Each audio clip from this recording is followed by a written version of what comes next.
In 1961, NASA could put a man into space, but they didn't have a bathroom for a black woman.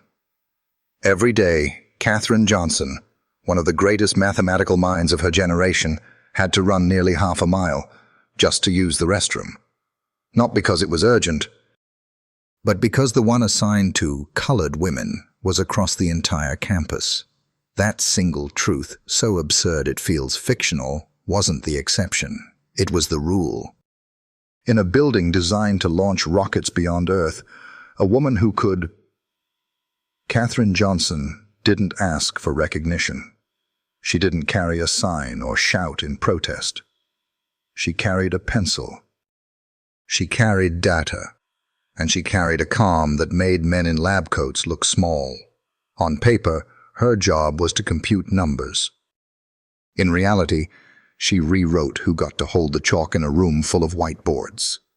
She wasn't alone. Hidden among filing cabinets and fluorescent lights, women like Dorothy Vaughan and Mary Jackson were also quietly reprogramming the code of... Katherine stood outside the conference room, papers in hand, her breath steady, her back straight. Inside, a dozen white men in shirt sleeves pored over launch data, chalk squeaking against the boards. She wasn't invited. She never was. Because that room, where decisions were made, missions planned, and lives risked, wasn't meant for women like her. It wasn't written anywhere, but it was understood. So she waited.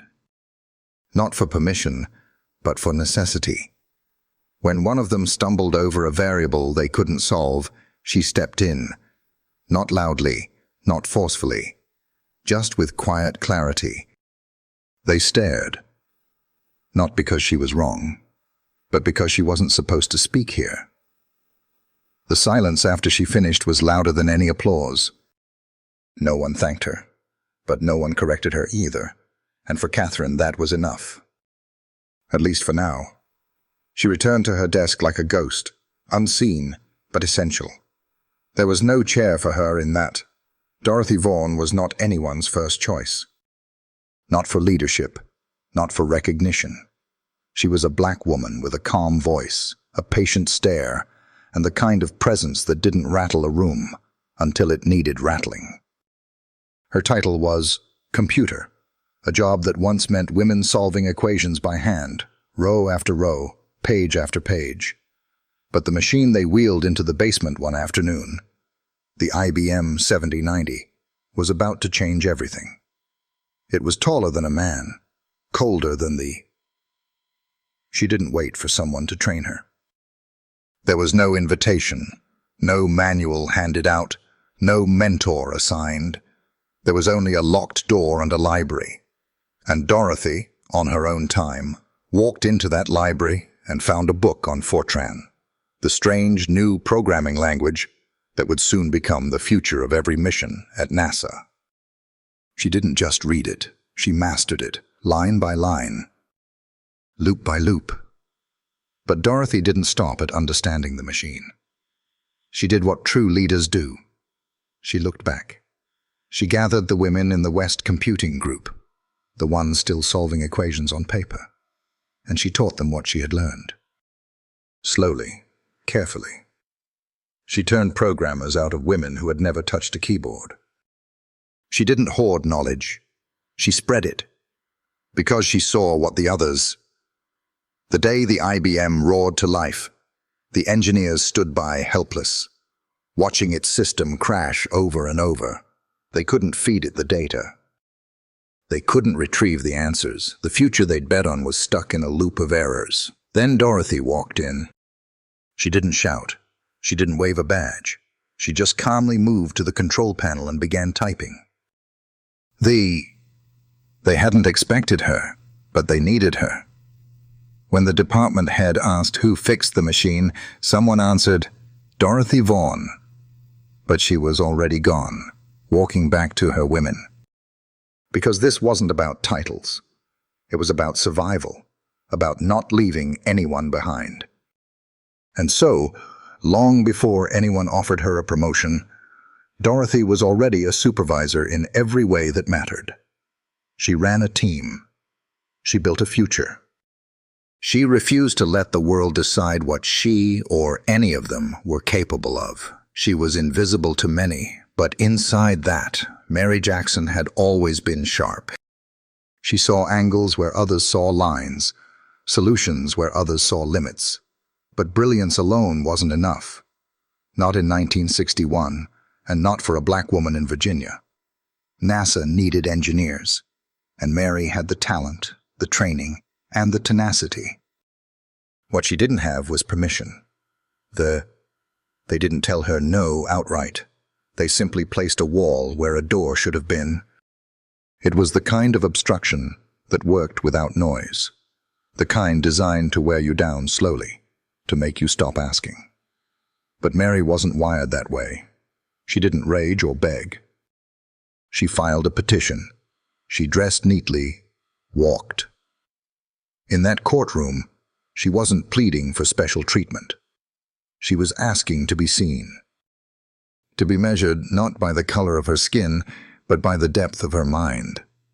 "I want to be an engineer," she told him, "but I can't change the color." There was a pause, a long, awkward one, the kind that reveals more than any statement. The judge looked at her, blinked, and finally agreed. Not because the law bent that day, but because a quiet woman's persistence left no room for resistance. Mary took the night classes. After work, after dinner, after her children were asleep. She sat in a room where no one looked like her. No one expected her to succeed, and no one offered a helping hand. She excelled. Her promotion wasn't marked by applause or a ceremony. There was no celebration, just a new desk, a new badge, and 1,000 new expectations. But Mary was ready. She took her seat among men who didn't know what to do with her, men trained to dismiss, to overlook, to diminish. In every meeting, on every project, Mary brought not just her intellect, but her experience.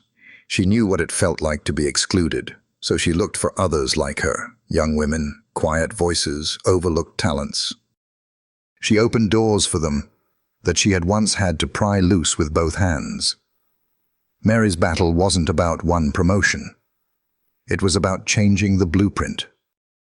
It was about proving that intelligence has no race, no gender, no assigned seat in the back of the room. She didn't just earn a title. She made, and through it all, she never asked for praise. She just kept showing up, solving problems, and reminding the world, without raising her voice, that sometimes the most powerful change begins with a quiet, unwavering, "Yes, I belong here." It started with a laugh. Not from Katherine, but at her. A soft chuckle across the room, a sideways glance, a muttered question with a grin. "So, they let women do math now?" The man didn't mean it to be cruel. He thought he was being clever. He wore a lab coat like armor and wielded sarcasm as if it were harmless, but Katherine didn't look away. She didn't lower her voice. She adjusted her glasses, squared her shoulders, and replied evenly without flinching. "Yes, they let women do some things at NASA. And it's not because we wear skirts. It's because we wear glasses." The room fell silent. The grin faded. And something changed, not just in how they saw her, but in how they saw the space she occupied. Because Katherine hadn't just answered a slight, she'd reframed the entire conversation. She wasn't asking. That sentence, a quiet blow to a loud world, echoed far beyond that office. It didn't spark a revolution, it didn't end the prejudice, but it became a turning point. A boundary pushed, a wall cracked. The men in the room might not have said anything, but they remembered it. Because Katherine didn't storm out. She didn't argue. She returned to her desk, took up her pencil, and kept solving problems. But from that moment on, no one could pretend they didn't know what she was. Not just a black woman in a sea of white shirts. Not just a computer in... It wasn't the first time she'd had to defend her place. And it wouldn't be the last. But that moment held weight because she didn't defend it with emotion or anger. She used facts. She used poise. She let the truth sit, and perhaps that's why it stung the most, because Katherine never raised her voice. She didn't have to. She made her point the way she made everything else, clear, concise, and correct. That day, she didn't just walk out with her dignity intact. She walked out having rewritten the rules of the room. There would still be doors to push open, still glances to endure, still ceilings to press against. But with every word, every answer, every calmly delivered fact, she made it harder for those around her to pretend they didn't see her. She became impossible to ignore, not because she demanded. Katherine had been holding it in, every forced smile, every sprint across campus, every drop of sweat that soaked into her uniform as she raced to the only colored bathroom available to her half a mile away. She never complained, not when she was forced to drink from a separate coffee pot, not when she was excluded from meetings, not when she had to borrow data that others were handed freely. She absorbed. That was the crack. Katherine dropped her files, water dripping from her soaked shoes onto the tile floor. Her voice trembled, but not with weakness. It trembled from the strain of containment, of 1,000 indignities pushed down for too long.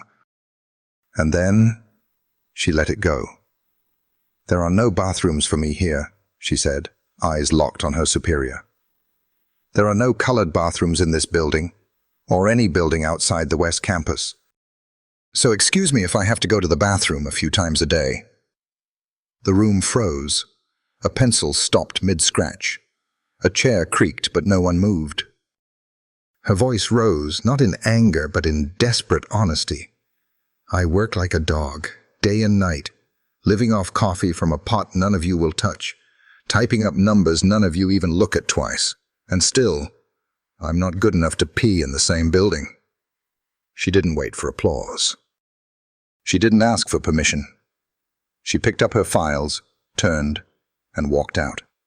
The silence she left behind was louder than any outburst. Because this wasn't just about her. It was about every silent. Later that day, he came.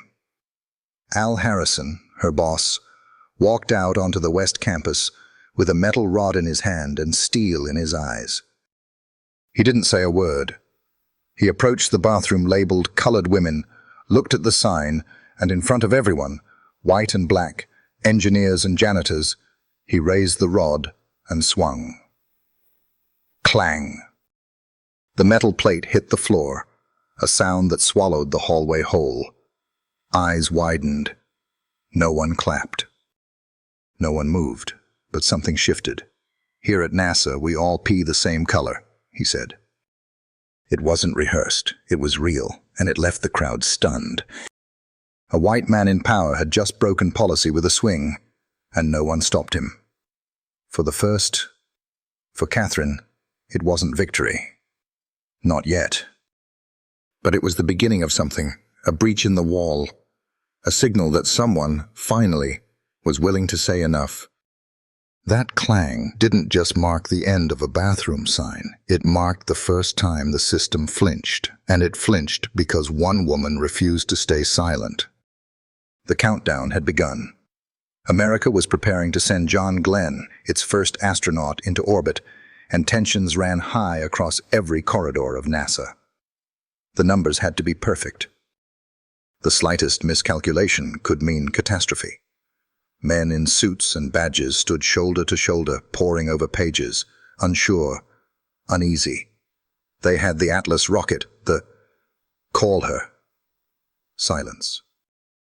Get the girl to check the numbers. He didn't say the black woman. He didn't need to. Everyone in the room knew who he meant. Katherine Johnson, the human computer who had, time after time, proven she could do what their machines and equations could not. She didn't sit at the front of the room. She didn't hold a title of command. But when the stakes were highest, Glenn wanted her numbers. Not Either you believe someone can bring you home, or you don't. And he believed in Katherine.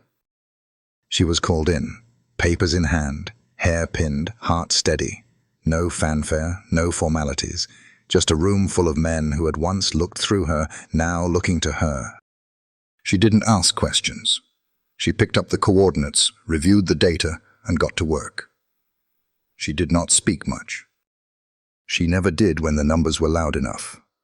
Every digit she wrote, every angle she recalculated, came not from theory but from experience, from a lifetime of being exact when no one expected her to be. Her fingers moved fast but sure, calculating because it did. John Glenn was trusting her mind with his survival. At 17,544 miles per hour, one wrong figure would mean disintegration on re-entry, a delay of seconds, a margin too wide, and his capsule would burn or be lost in space forever. Katherine knew this. She didn't flinch. She didn't guess. She calculated. They watched her in awe, not just because she was brilliant, but because she was calm. Calm in a room that had denied her entry.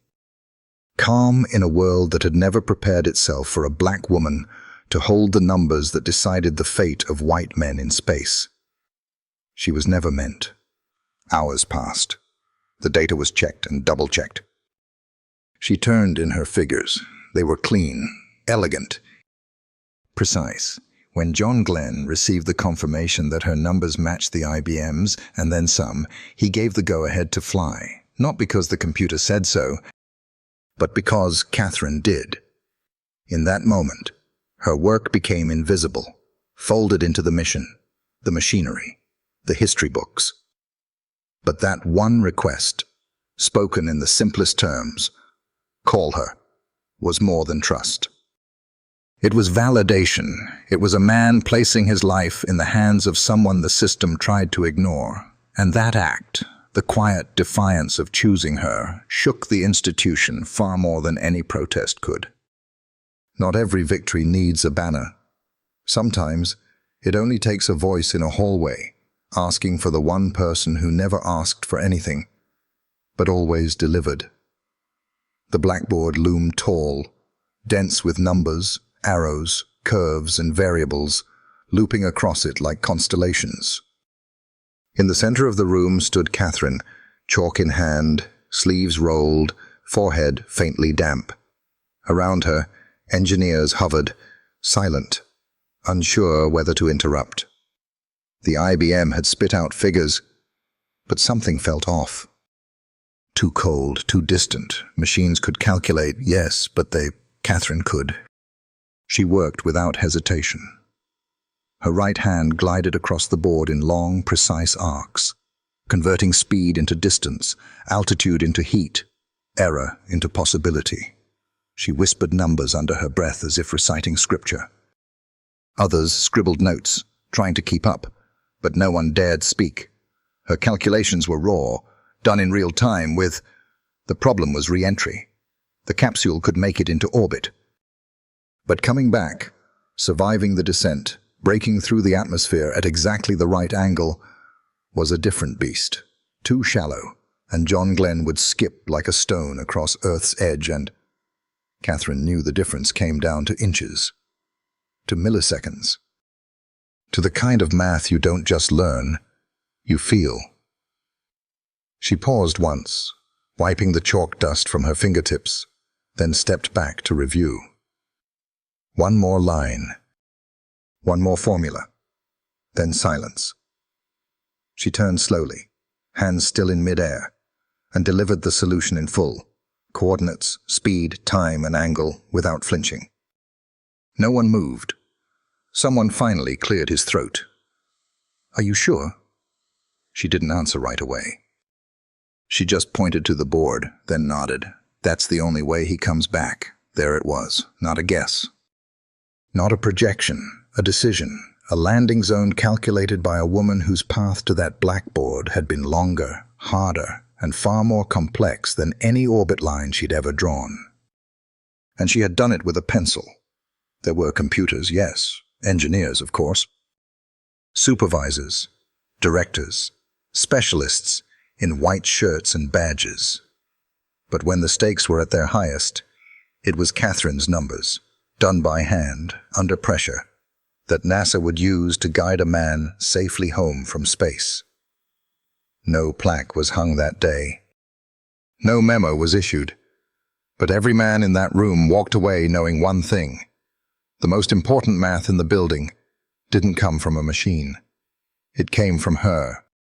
She didn't celebrate. She didn't rest. She returned to her desk, straightened the stack of papers beside her, and waited for the next problem. Because she wasn't here to be applauded. She was here to get the math right. They never opened the door for her, not even after she'd saved a mission. Katherine had stood outside that room too many times, papers in hand, solutions ready. She waited, not for courtesy, but for necessity, until the work needed her and no one else could deliver. But this time was different. The door didn't just open, it stayed open. And when she stepped through, no one stopped her. No one asked what she was doing there. No one pointed her back to the West Computing Building. Because by now, there wasn't a man in that room who didn't know who she was. She carried no briefcase, no badge of authority, just a rolled-up stack of calculations, and the same quiet focus she'd always had. There were no handshakes, no announcements, but the atmosphere had changed. Chairs shuffled to make room, not much, but enough. Enough for her to... They didn't clap. They didn't smile, but they listened. As she spoke, chalk in hand, walking them through the re-entry path she had confirmed, twice, they followed every word. No one interrupted, no one second-guessed. The figures weren't guesses. They were law now, and she had written them. Her calm delivery did not come from pride, but from practice. She had earned every inch of that blackboard with sleepless nights, missed meals, and years of being told not yet. But now, she was the one holding the chalk. And something remarkable happened. No one questioned her authority. No one tried to claim her work. The room simply adjusted, not dramatically, not all at once. But noticeably, she was no longer the outlier. She was the constant. She didn't dominate the conversation. She didn't raise her voice or lean into her brilliance. She just kept doing the work. Because that, in the end, was all she ever wanted, to be allowed to do the work, in the place where it mattered most. That day, there were still more ceilings to press against, still limitations written in silence, not policy. But when Katherine stood at the head of that room, presenting figures that not a single man dared to challenge, something shifted. It wasn't a victory parade. It wasn't even a promotion. But it was a quiet reclamation of space that had once been off limits. The board, the floor, the room, all had belonged to someone else. And now, without asking, she had taken her place inside it. Not because someone gave it to her, but because she had already earned it. Years later, when the missions had flown, the headlines faded, and the world had moved on to newer machines and younger names. The story of those women might have been forgotten, buried beneath decades of silence and unmarked accomplishments. But history has a strange way of circling back, not always loudly but with purpose. Katherine Johnson never asked for fame. She never demanded a statue, never wrote a memoir to remind the world of what it had once overlooked. And yet, her equations still sit quietly in the archives of spaceflight. Her numbers, elegant, unshakable, still echo. Dorothy Vaughan, who trained an entire generation of programmers without a single formal title, never stopped teaching.